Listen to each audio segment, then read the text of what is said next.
Sa videong ito, ituturo ko sa inyo ang mga paraan kung paano gamitin ang inyong GGives sa inyong GCash account.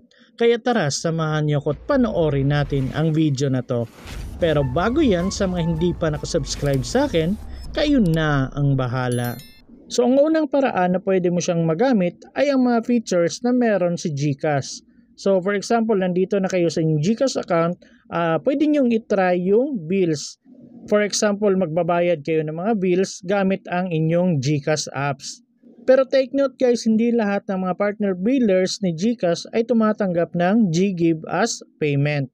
Sa mga nagtatanong kung paano malalaman kung ang biller mo ay tumatanggap ng GGives, so para malaman kung ang biller mo ay tumatanggap ng GGives as payment, ang need mo lang gawin ay i-click ang kategory ng biller mo.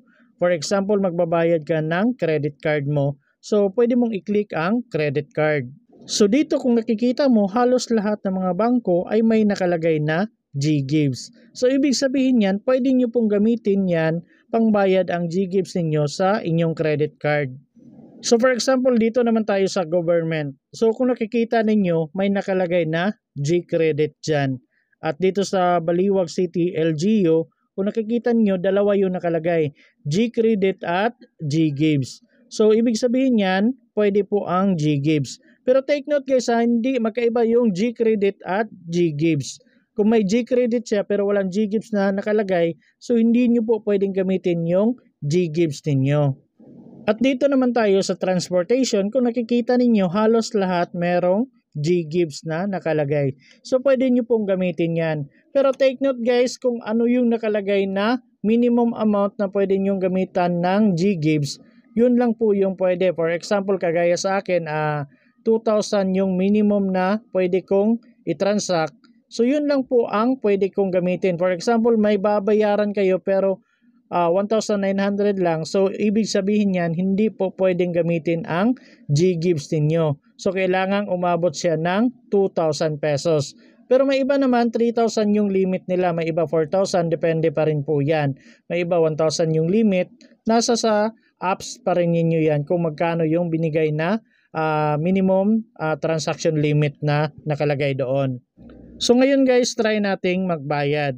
So depende na sa inyo kung ano yung biller na gagamitin ninyo. Pero sa akin, credit card yung gagamitin kong kategory. At pagkatapos dito, hanapin nyo na lang po yung bangko ninyo. So kagaya sa akin, BDO, kaya yun po ang pinili ko. So dito ilagay nyo po yung amount na gusto ninyong ibayad. Pero take note, hindi po pwedeng bababa sa minimum spend transaction ninyo. So kagaya sa akin 2,000, kaya hindi po dapat bababa ng 2,000 yung ilalagay kong amount dyan. Kung gusto natin gamitin ang ating GGives. So kagaya niyan 5,000 yung ibabayad ko. So dito naman tayo sa baba, ilagay po natin yung credit card number. Pagkatapos dito sa email guys, optional lang po yan. Pwede kayong maglagay, pwede rin pong hindi. Pero mas maganda talaga maglagay kayo para may resibo din kayo sa inyong email. At pagkatapos i-click na natin ang next. So kung nakikita nyo po, 5,010 pesos na po yung mababayaran na amount ninyo. Kasi may charge po siya na 10 pesos. So dito sa baba guys, pwede kang pumili ng payment source. So pwede kayong pumili ng cash or GGives. So dahil gusto nating piliin yung GGives, i-click lang po natin yan. At kung may check na kulay blue, GGives na po ang pinili natin. At kung okay na, i-click na po natin ang next dito sa taas. And then may makikita po kayong ganito, pay with GGives. So kung gusto nyong palitan, kung ayaw nyong GGives yung gamitin, cash na lang, pwede nyong i-click tong change. Pero kung GGives talaga, kung nakikita nyo kung magkano yung available for installment niyo, so kagaya sa akin 18,000 pa, tapos dito sa baba 5,000, tapos yung fee niya is 10 pesos. So naging 5,010 pesos yung mababayaran ko. At makikita nyo rin po dito yung due date ninyo.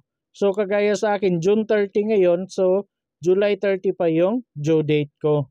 At dito rin sa baba makikita ninyo kung ilang months ninyo pwedeng kunin. So kung for example 6 months ninyo kukunin, may 1,059 pesos kayong monthly sa 6 months. Pero kung 9 months, 771 lang yung monthly ninyo. At kung 12 months naman, 617 yung monthly ninyo. Kung nakikita ninyo guys, magkaiba po yung interest rate nila. Sa 12 months, 3.99%.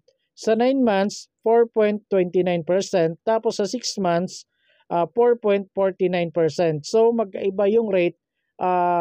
Sa 12 months, mas bababa yung rate pero mas mahaba yung mababayaran mo.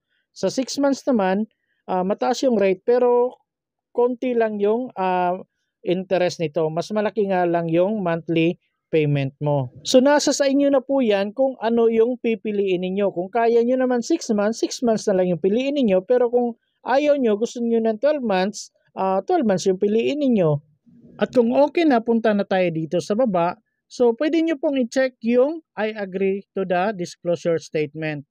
Pero kung gusto nyo makita yung disclosure statement guys, i-click nyo na lang po ang kulay blue. So ito po yung disclosure statement ninyo. So ganito po yung makikita ninyo, basahin nyo na lang po yan, bali 3 page yan. So kung okay na, i-click nyo ang close and pagkatapos dito sa gilid, i-click nyo tong box katabi ng I agree para ma-checkan. At pagkatapos, i-click nyo na po ang Pay with GGives.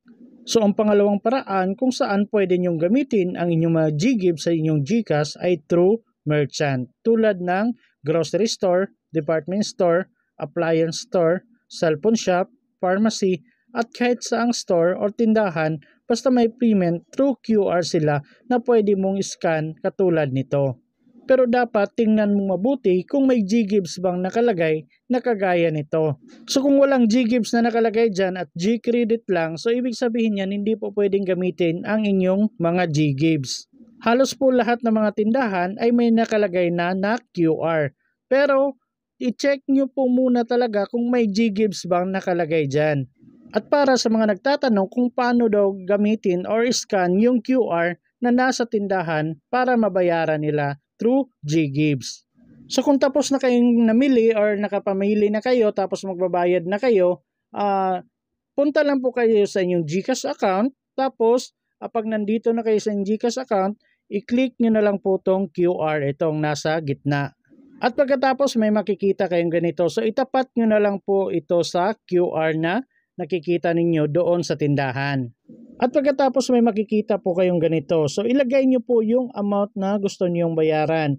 For example, may mga centavos na nakalagay sa payment option, babayaran ninyo, ilagay nyo po kahit mga centavos dyan. Pero pwede naman kahit 5,000 yung babayaran ninyo pero yung total amount na kinuha ninyo is nasa mga 7,500. Pero yung 5,000 lang yung gusto niyong gamitin as G-credit pero yung 2,500 ika-cash ninyo. Pwede po yan sa mga tindahan. Tinatanggap naman po nila yan. As long as nabayaran ninyo lahat yung kinuha ninyo. At pagkatapos dito, pumili na kayo kung GGives ba or cash yung gagamitin ninyo. Pero sa atin, GGives yung piliin natin. So, i-click lang po natin tong GGives. So, kagaya niyan, 5,010 pesos yung mababayaran natin. Tapos dito sa baba, pumili po kayo kung ilang months ninyo gustong kukunin. Pwedeng 6 months, 9 months, or 12 months. Pero sa 6 months, may 1,059 kayong mababayaran monthly. Tapos sa 9 months naman, 771.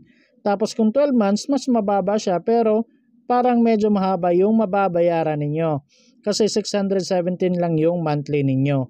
Pero magkaiba po yung interest rate nila guys ha. Kasi kung sa 6 months, 4.49% yung interest. Tapos kung 9 months naman, 4.29%. Tapos kung 12 months, 3.99. Sa 12 months, mababa yung interest niya pero mas mahaba yung mababayaran ninyo. Pero nasa sa inyo na po yan, kayo na pong bahalang mag-compute kung magkano yung naging interest at kung anong amount komportable kayong magbayad. So kayo na pong bahalang pumili dyan. So ganun lang po kadali gamitin ang GGives ninyo. So, dapat responsable din kayo sa pagbabayad kasi may mga due date naman na nakalagay dyan kung kailan kayo dapat magbayad. Kasi marami ako nakikita mga comment ng mga GGives user, sa una daw, mababa lang talaga daw yung credit limit nila. Pero sa katagalan, lumalaki ng lumalaki. Basta good payer lang sila at ginagamit nila palagi yung GGives.